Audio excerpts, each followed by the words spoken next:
So just to then move on and remind you of some of the symptoms. So we have things like hot flushes, night sweats, difficulty sleeping, problems with concentration, low mood and anxiety, joint stiffness, reduced muscle mass, and weakened bones, osteoporosis. Okay. So I'm going to just start with talking through a hot flush, which links a little bit into night sweats, which then possibly links into kind of difficulty sleeping. And I think they're probably the main areas that I can focus on with today's presentation. And then I've just got a final slide that maybe touches upon some ideas for tackling low mood and anxiety, and maybe some of the musculoskeletal issues in terms of where could you seek that support from, or who could you go and talk to gain that information. So let's move on to a hot flush, sometimes known as a hot flash, certainly within the literature, but I think most people call them hot flushes when you're kind of conversationally talking about this. So these refer to a sudden sensation of heat and sweating, okay? And most notably in the upper part of the body, so the head, the chest, the arms, there's this elevation in sensation of feeling hot, and we start to sweat. Okay, and I would say it's probably arguably the most common symptom that we see, or that is more visible, that the general person associates with the menopause. That being said, as a menopausal athlete, you're probably thinking, actually, it's affecting my mood, my anxiety, my sleep. But I think in terms of that forward facing, what we see, a hot flush is probably that one that we mainly associate. So they primarily occur in menopausal women, and they also occur in some other situations when hormone concentrations change. So that might be if estrogen drops suddenly or rapidly due to kind of the removal of the ovaries in premenopausal women. Men can also experience hot flashes, particularly if testosterone levels rapidly fall, such as when men have prostate cancer and are treated either medically or surgically. But in both men and women, these situations where there is an abrupt drop in our sex hormone can result in a hot flush. And they might occur in the day or in the night. And if they're occurring in the night, we typically refer to them as a night sweat. Okay. And each particular episode might last for 3 minutes. They may last for 10 minutes. And they can occur hourly. They may just occur daily. And for other people, they may just appear occasionally. So some people may completely not be affected by their hot flashes because they occur, I don't know, once every couple of months or what have you. Whereas other people, they'll be experiencing them, on the hour, every hour, and it'll be quite debilitating. And whether this is due to a matter of threshold of perception, or there are other genetic, environmental, or lifestyle factors that influence this, remains a little bit unknown. Okay, so let's talk through the physiology of what happens when we have a hot flush. What are we experiencing? Because I think most people think we're getting hot, but actually your core body temperature isn't getting hot when you have a hot flush. Okay, so this figure here depicts a few things here. So we've got heart rates, blood flow, thermal sensations, so how hot you feel, and then also your body temperature, so whether that be at the skin level or your internal body temperature. So on the onset, so when we start to have a hot flush, there's a sudden increase in sweating, okay, and there is an increase in our heart rate, and that may range up to about 25 beats per minute higher. Okay, so our cardiovascular system is working much harder during these hot sweats. We have, because the heart is initiated to work harder to increase the amount of blood that's sent to the periphery.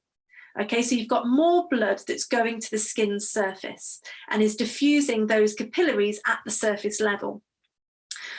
As this blood flow is coming to the surface, we see changes in our skin temperature. So our skin gets hotter. We have lots of thermoreceptors in our skin. So there's lots of receptors in our skin that send messages to our brain that say, wow, I'm hot, okay? And because of that, we continue to send a little bit more blood to the skin, because that's where we can get rid of the heat, and we certainly start to sweat and feel clammy, because our sweat is how we evaporate the heat what am I saying? So the sweat is evaporated from the skin surface by utilizing the heat that the body has produced. Okay, so we've got a massive increase in heart rate. We're starting to sweat. Our cardiovascular system is strained because we're increasing our blood flow to the skin surface.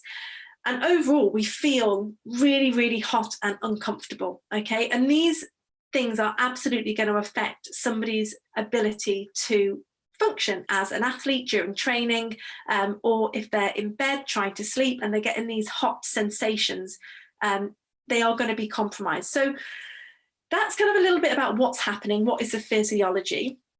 And here, maybe going back into some of my heat-based research, I'm going to just present to you a couple of strategies that are acute strategies that you might consider using.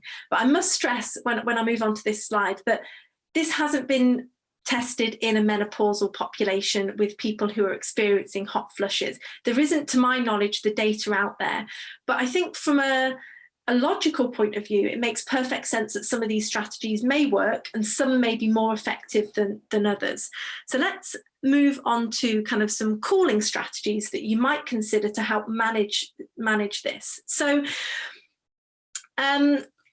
once you've understood the physiology, you know what's happening, the skin is getting hot, our heart rate is increasing, then I think it's important to start understanding these strategies that help us manage our thermal comfort. So there are two predominant acute approaches to help combat thermal discomfort.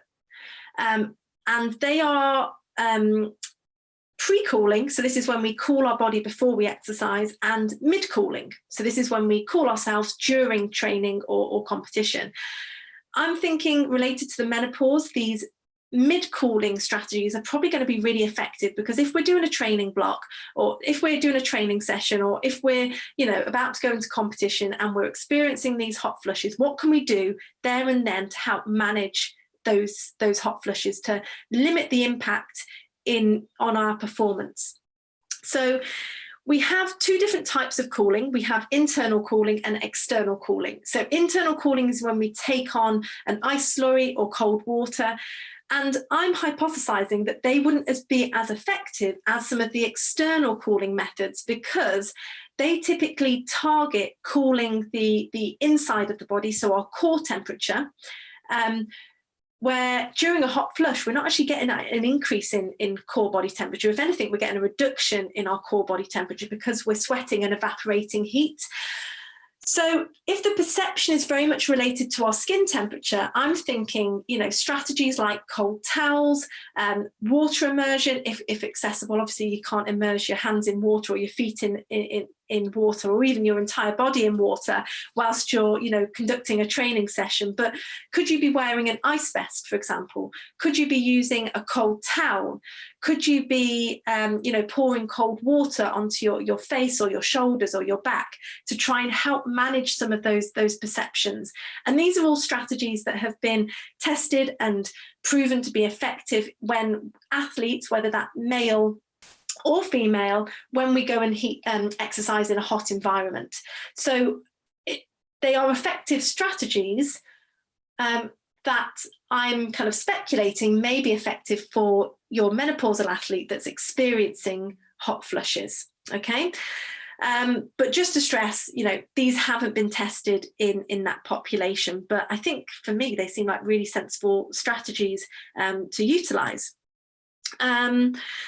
And then just touching upon moving forward, sleep. So we know that sleep has so many benefits for our athletes, including it promotes recovery.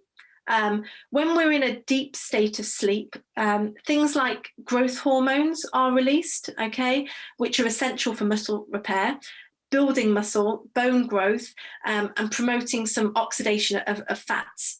Sleep promotes the restoration of the body. It helps with the immune function, and certainly recovery of things like the nervous system, metabolic expenditure from a previous day's training, okay? If during the menopause our sleep is compromised, because maybe we're feeling anxious, maybe we've got low mood, maybe we're experiencing these hot flushes, maybe there's some other factors that are meaning that our sleep is now compromised. There are lots of strategies out there that we might use typically with an athlete that we might want to really consider homing in for our menopausal athlete that's struggling to sleep. Okay, so these might range from ensuring that there's a quiet environment, and there's also literature to demonstrate like using white noise can be really helpful for optimizing our sleep environment. We might want to look at the room temperature. Is it that the temperature is actually too hot? Quite often I think houses, certainly well insulated houses sit around 20 degrees. Actually bringing that down to sort of 18, 17 is more optimal for sleep quality. Also kind of ensuring that our bedding and the clothing that we're wearing to bed is optimal for sleeping and optimal for thermal comfort is really important. Getting a really good sleep routine in terms of the timings of going to bed, the timings of getting up, what our routine in terms of getting into bed. And I'm actually a new mum. My son is just a year, and routine is so key for getting him into bed. And I think let's just apply that to anybody who needs to sleep well. But yeah, we prioritize it with these little 1-year-olds, 2-year-olds and what have you. But then I think we kind of forget about it a little bit. But actually it's so important to optimize our routine heading into sleep to ensure that our quality of sleep is optimized. Avoiding things like caffeine is really important before bed. Avoiding TV, using our phones, blue light is really important. Napping too late into the afternoon can definitely impact on our ability to go off to sleep in those early hours. We know that the hours before 12 o'clock are more beneficial for our sleep because of the melatonin secretion that comes with that. So is it that your athletes go into bed too late? They're going to bed at 10, 11 o'clock because they've trained late. Actually, would it be more beneficial to train earlier on in the day if that's possible, and can work around work schedules and whatever else athletes are doing? Because actually, if we train really late in the day, we might compromise our ability to switch off and go off to sleep. Making sure we've got 7 hours of sleep, making sure that the room's really dark, whether it's getting a blackout blind or whatever it is. So just a few really practical strategies that you might try and think about with your female athletes to optimize that sleep quality. And then a couple of other factors that we mentioned earlier in terms of kind of any musculoskeletal problems, in terms of a reduction in muscle mass, maybe the low mood, anxiety, that are common symptoms in menopausal athletes. Draw upon any expertise that you've got your hands on, or that you can get your hands on. So whether that be, musculoskeletal aspects, your S&C coach, your physiotherapist, they should be the people that are starting those conversations, or you as an athlete should be starting those conversations with the physiotherapist and the S&C coach to say, I'm going through the menopause, I'm finding that I'm not able to lift as much weight during my resistance sessions, or I'm not able to do as much, or, my legs are feeling really weak in some of my longer runs. Why is that? Let's think about, can we optimize some of our training approaches to limit any musculoskeletal issues? Is there any additional loading work that we can be doing with our athletes to promote a better bone mineral density, the strength of our bones? And then in terms of low mood and anxiety, is there a psychologist you could call upon? Is there something that your coach could do? Or as a coach yourself, is there maybe something that you could modify and adopt a slightly different coaching strategy for when people are feeling anxious or their mood is low and it's quite uncommon of that individual? So I think this slide was just here to just say, keep talking. Draw upon all of the expertise you have, make yourself aware of these symptoms, and think about who might be best placed to help this athlete. And then in terms of kind of my top tips and moving forward, what can you do when you're working with your female athlete? Absolutely begin discussions, talking with your athletes, whether that's about the menstrual cycle, whether that's about, their breasts, their pelvic floor, whether that's about the menopause. Absolutely start talking with the female athletes about these kind of quite taboo topics that we maybe don't naturally speak about. And start tracking what's happening. So collect data. There's loads of, apps that you might want to, download that you very easily track symptoms. Garmin as an app now has a function on, certainly on my Garmin, has a function on kind of tracking your menstrual cycle and your symptoms and how your mood is and what have you, what's your appetite like during the different phases of the menstrual cycle. So definitely start collecting that data, look for some trends, look for some, things that are happening throughout the menstrual cycle, and see whether there's anything you can do to modify your training. Is it that you need to move a couple of sessions around in your training block? Or is it that, the time of day is going to have implications on sleep quality for your menopausal athletes? Is that something that you can consider to optimize for your athlete? Then it's about developing those strategies. What are those strategies? I don't know. It will be very individualized for your athlete. But you need to practice them again, optimize them. They may not work. If you start, I don't know, using cold water ingestion to help managing your hot flushes, is it that then causes gastrointestinal discomfort that then isn't optimal for your training, and so on? Do you just feel cold and uncomfortable when you put an ice vest on, and actually it's not the most appropriate strategy for you?